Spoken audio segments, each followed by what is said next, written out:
Hey friends, I'm Greg Nettle and I serve as president of Stadia Church Planting, where our desire is to help you start thriving, growing, multiplying churches for the next generation. I'm really excited about this episode of the Church Planting podcast. We have Jared and Ann Roth as our guests. And Jared and Ann have led church planting efforts since they planted a church at age 23. They've planted multiple churches, but when you hear the story, it's absolutely incredible. Each has served as the national director of church planting for a major denomination. They've been consulted nationally and internationally for various denominations and associations. But I love what they're doing in the future. They're looking at digital planting and micro planting and researching it and have so much to share. So let's jump right into the Church Planting podcast. Well, just so delighted to have Jared and Ann Roth on the Church Planting podcast this episode. Welcome, my friends. Thank you. Hey, it's fun to be here. Yeah. Oh, okay. So we were talking before this episode, and you all just recently retired, and it just cracked me up because you retired, and 3 days later you were mountain climbing, trekking through the Alps over in Europe. And I love you. I love that about you guys. Do you have a great time? We did have a wonderful time. Yeah, it was, well, first of all, our church gave us an amazing send-off. And that was a lot of fun. It sent us off with such joy and gratitude to them for the years we got to be with them. But we enjoyed our trek through the Alps, through the three countries, France, Italy, and Switzerland. And on top of that, we met 12 wonderful people that we got to know. And most of those that we know, and some very blatantly told us they have not experienced any faith in their story yet. And so we had a really good time listening to people's stories. And as we trekked, nothing like a good hard hike. Yeah, exactly. Enough. Yeah.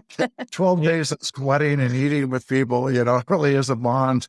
Yeah. It does. It does. And we could talk about trekking and climbing all day on the episode, but I want to jump in because, okay, so you actually retired from a church that you all planted. We did. And actually, this church was an existing church. At the age 23, we got married, and 6 months later, we planted a church. And our life has been a story of church planting. The funny twist, for the last 13 years, we've been pastoring an established church. Each of those 13 years, we've set out a church planter or a pastor or an international missionary, one per year off of our staff. So we considered ourselves like a minor league baseball team. And we were like the Barnabas that went to find the Sauls of Tarsus and brought them in and said, here's the deal. If you're successful, you will leave. And if you hit 3 home runs in a row, you're out of here. They'll call you up to the big leagues. And so we own the fact that we retired. We own that. But the church had no context for sending anyone to retirement. They only have a context of sending people off to their next adventure. And so they sent us off. They just happened to send us off to the Tour de Mont Blanc in the Alps. And there's so much I want to unpack with the two of you. You're such a role model. Okay, so you in your younger years, you were church planters in the purest sense of the word.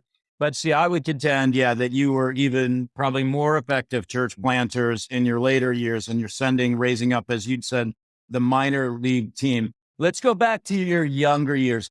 We have lots of younger church planters listening and joining us on this, watching this podcast. Any lessons that you'd say, man, we know this now. I wish we would have known that then. Oh, that's interesting because 6 years into the plant, we went to Fuller Theological Seminary's first How to Plant a Church seminar. We wanted to hear what they had to say. And when we went, what we saw was the faithfulness of God to speak to us. So I guess what it reaffirmed for us is, and we were sent out with this understanding, your relationship with Jesus is everything, and you need to listen to him and go to him and follow his leadership in here. And he led us to do a lot of smart things, but they weren't our smarts. They were his smarts, even though because there were not a lot of books at that time on church multiplication or church planting or any of that. But we were part of an apostolic network where 60 churches were sent out in 12 years. And we were like the fifth of those 60 churches. And anyway, so I know it sounds like too simplistic, but I think the biggest lesson is you need to listen and only don't do anything just because you've seen it done by somebody else. This was our instruction. Make sure, listen to Jesus. What is he telling you to do? What does this community need? And so that would be our biggest advice. That's fascinating. And before we go on, because I think that's applicable to every church leader, whether you're, planting right now or, like I was senior pastor for 25 years. And I wish I wouldn't have done many times what I saw other people doing and would have more purely listened to what Jesus was telling us for our community of believers and community of faith. So I think that's timeless advice, right, for anybody in church leadership. I think that's true. Mm-hmm. Yeah. It's so helpful. Yeah. Yeah. And, this is it would sound ironic. It's not at all. But this next phase of our life that we're giving ourselves to research is in part to find successful models in digital and metaverse church plants. Finding a model sounds like you're finding some kind of a blueprint for someone else to follow. And that is true. But here's the point. It's nice to learn from other people's successes and failures and to let that experience factor into the context that you're in to avoid some pitfalls that may be common, but not to let the model become, let's use the Bible story, Saul's armor for David, because God will do a fresh thing. And that fresh thing cannot be bound to a model. It might be informed, but it cannot be bound. I want to move it. We're going to talk about digital and meta and where you're headed, but I still want to, this idea of the minor league team. So you're a lead pastor of an existing church. And, it was years before Stadia, before I got involved in church planting with Stadia while I was still a senior pastor. And part of it, Jared, was because I was kind of building my own kingdom there, if you will. And God had to wreck my heart about building his kingdom, not mine. And, that's exactly what the mindset that you've taken is that you're building God's kingdom, not just that one, community of believers there. Can you talk a little bit about how you led the church to become that kind of sending entity and how you one a year is incredible.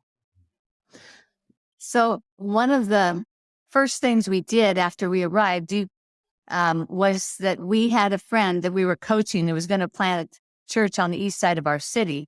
And we engaged the church in sending them. We asked, would you like us to pray for your team? So they brought their team of 11 people on the stage and AJ spoke and we prayed for them and we took an offering and we're able to give them a big gift right at the start. And it was a way to see this idea that we're going to be a sending church and that sending is a positive.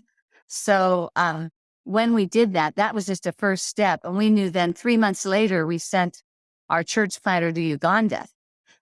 So this was in our first year. But when we came, the church was financially in difficulty, which isn't unusual, right? Or those kinds of things. But we know that what you do when you have less is very important. Do you live out your values all the way through? So we needed to start it. But our teaching on it, of course, we're an Antioch church. We always identify the church as an Antioch church, and that sending is we made it a party, and we called them boomerangs, and everybody got a wood boomerang saying, here's when they were sent from us. They were engraved. They were made in Latvia. Yeah. And then they received that. And then every summer we had a boomerang series where we brought people back from all over the place and they shared with the church what God was doing in their part of his work. And so that built in this positive energy for multiplication into your church. Yeah. Yes. And we always sent with gifts for the kids. If the kids needed bikes, if they just outgrown what they had, then, it just depended on what that family was. If they needed a new computer, they got a new computer. If they were planting, of course, we did money as well as other resources. But the whole family is sent, not just the lead pastor. So. Okay. So I want to come back and unpack this just a little bit, because you made a statement. It feels like in ministry, there's never enough money, and especially, lots of churches are going through difficult times. But you made the statement, what you do when you have less is so important. Can you talk about, did you spend, sometimes I hear irresponsible generosity. I've heard that term. How did you approach that? If you don't have money, what did you do? Yeah. Well, one of the things that we're aware of, and part of our life has been significant international travel. And, that backdrop has really shaped us. And so as difficult as the financial situation was of the church that we came to, and in the first 4 weeks we were there, we reorganized and laid off over half of the staff. We came as volunteers and we were not paid. This is a fairly large church. So, but the backdrop is, we have brothers and sisters in Christ around the world who will always have significantly less than that.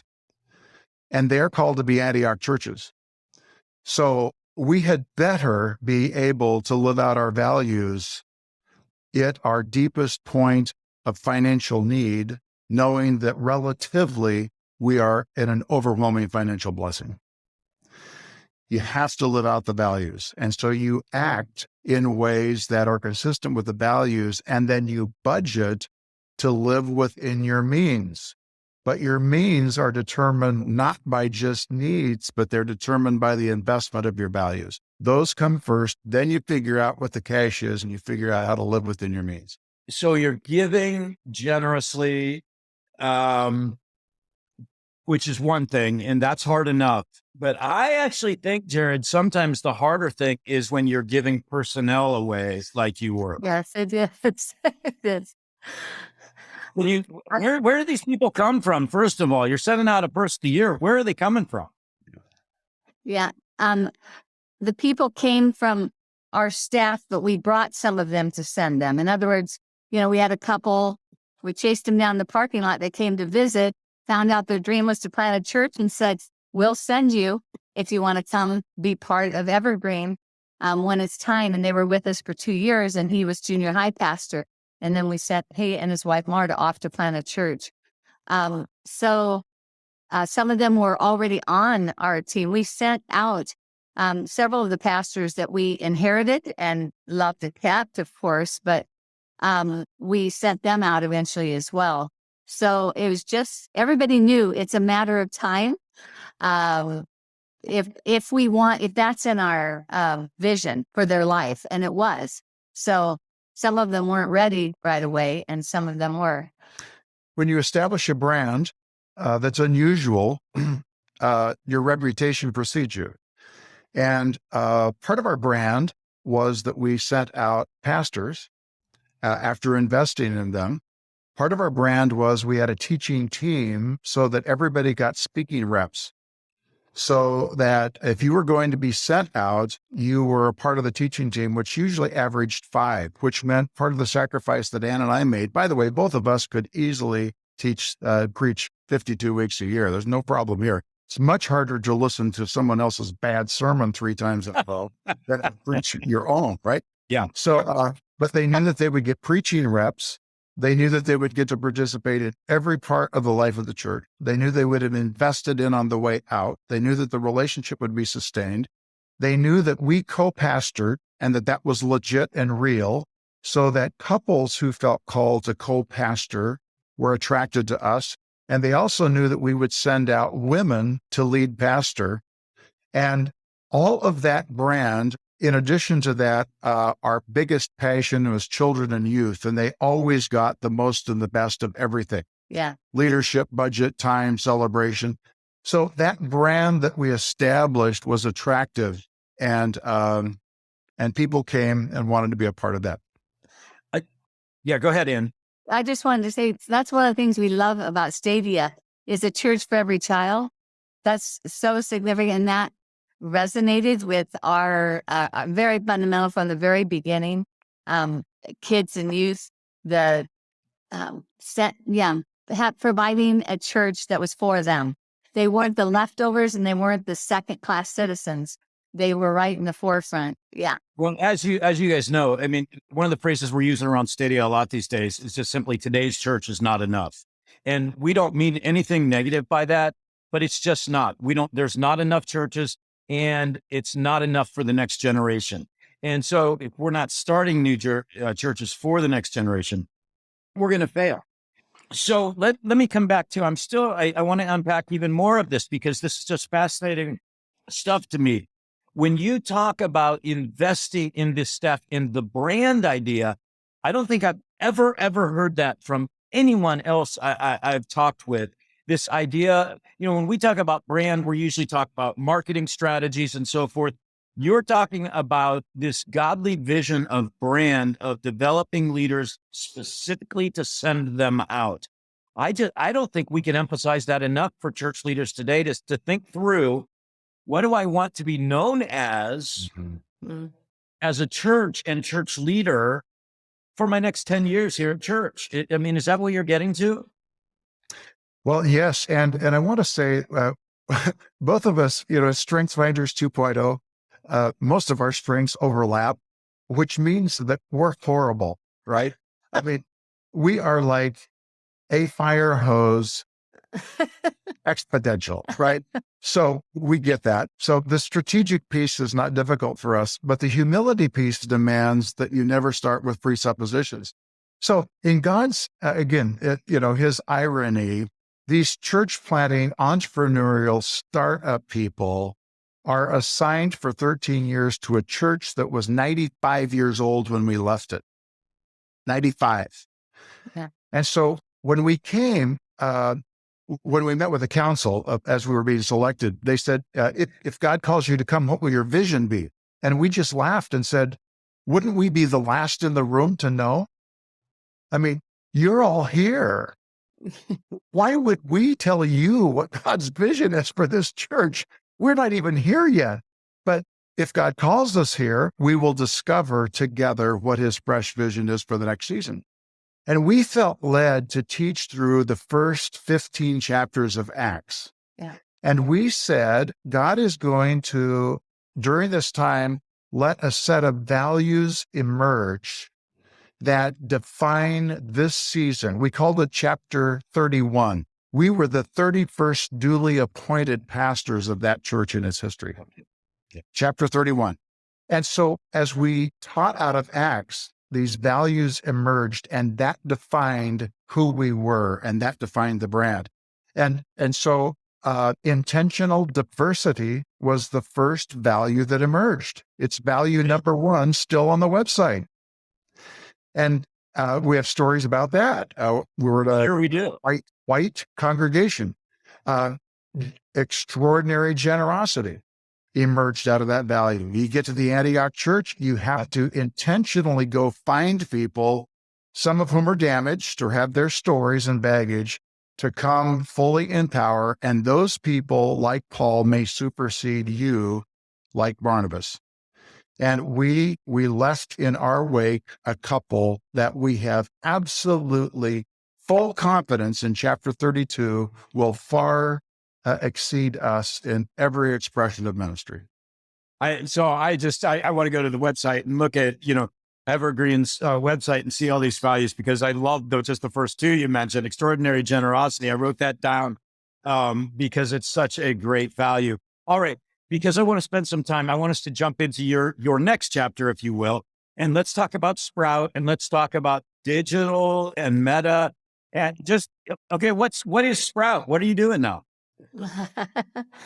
Well, Sprout Digital is a nonprofit that we formed to do research on what we consider and what many consider the new frontier, kind of the current migration, if you will. Since most great moves of God's happened around a new migration, this is the new migration of people to the web, right? To the metaverse. And so thinking of that, Dr. Howard Hendricks is one of my early mentors from his reading and writing and his speaking. And one of the things he liked to say was, experience is not the best teacher. Evaluated experience is the best teacher. So if you don't take time, whether it's our experience or others, to evaluate it. And so to us, research, instead of thinking this heady, inaccessible, irrelevant, I mean, because some people have those words associated with the idea of research, instead thinking of it, no, this is a way we can evaluate the experience of these pioneers in this new frontier. And then we can learn lessons that can inform the next wave, the people who are the early adopters. And they can not make those. They'll make some of their own mistakes, as we all do. But whatever way we can help them, and we want to give that research away. So keep everything open source and not charge for anything. And then hopefully those who want to develop materials or want to do something with it, they can do that. They can take that and do that. They can translate it. And all of our research is around this one question. I'm going to let Jared tell you about that. Yeah. So the question that we're asking, and we hope we can answer in 5 years. We're 2 years in now. We're just finishing the second research project of the 5. We're going to have the results in a month, and we're excited about those. But the research question is, given a digital or metaverse church planters platform and target, what models has God already demonstrated he's effectively using across the whole discipleship pathway? Wow. Okay. So I can't wait to hear those results.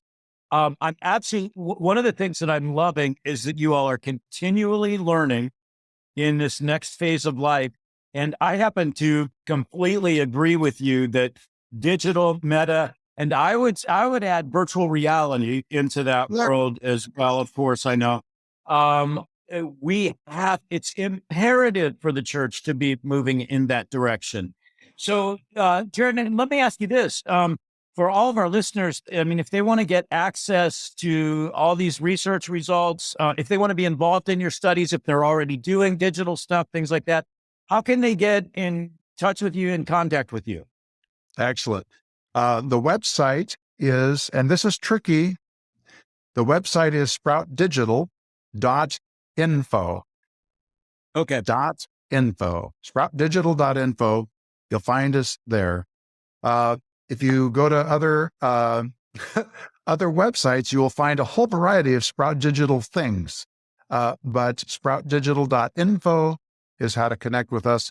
And we are happy to give the research report, our summaries of the research, to invite people to participate in future projects.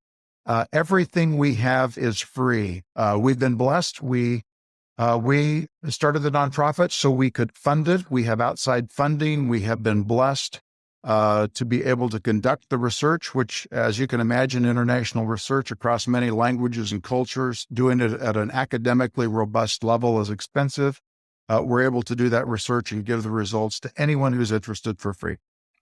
And so just because I've already been to your site and I've looked at it and stuff, you have some challenges out there that for digital planters. And I mean, there's already stuff available on your site for people that want to learn more about digital and meta to go check out right now, correct? That's correct. Yeah. Yeah. So what would you say? Let's talk about digital for just a couple moments. If I'm thinking about digital planting, which, by the way, this opens the doors for a whole new generation of church planters, right? I think that's what's so exciting. Very different, maybe gift set, and different opportunities. Tell us some of the things you're most excited about already with the digital world. Yeah. Well, one of the things is that we've been doing emotional intelligence profiles or assessments on all of the subjects, on all of the participants in the research. And a part of that was to glean a little bit of a profile. Granted, it's just one piece of it because emotional intelligence, but it is an important piece. And in this first study, what we discovered is that the profile and the profiles emerging in emotional intelligence for online are much different than the in-person. And the reason that's exciting to us is because it tells us that God has equipped some people in some other ways that are going to be very effective online, and that we as pastors need to be aware of, because the where's Waldo question, this is how you recruit. You need to know what you're looking for. And so we hope to continue that and delve a little deeper into that element of what does, who is really effective in these various platforms. Because in the research, just the first study, 23 platforms were identified as being used. And most digital planters and metaverse planters are using multiple platforms, not just a single one. And so this helps us. And that's one of the things we're excited about, is in order to recruit, because a lot of pastors are saying, I can't do this. Yes, you can't, but you have people sitting out there in your church that could be the next digital planter for you. And so you need to know what to look for. Jared? We have a baseline to compare the EI profile. We've done the research for highly effective pastors that God has used in the physical space. And so we have a baseline, and those pastors fit a very specific profile. And they happen to, this was North American pastors, specifically Canada and the US, but very specific profile, which has been useful because organizations can recruit, train, and coach around that profile. And it is another form of optimizing a person's abilities. So as Ann mentioned, however, we have to laugh, right? There are people who are highly effective, leading literally hundreds, and in some cases, thousands of people in online communities that we would call a church, that probably could not stand on a stage and give an announcement. Yep. And what comes to mind is that 1 Corinthians passage where those that have less honor get more. In the digital space, people who have had less honor in terms of their leadership abilities and the use of their gifts in the church are some of the most effective and prolific pioneers in this space. I am so excited about this, and I couldn't agree more. I can't wait for Stadia to continue working with you and the growth of our friendship. Jared and Ann, thank you so much for your time. And I look forward to having you on again, and we'll discuss your research in the near future. We'd love that. Thank you. Thank you. Thanks, Jay.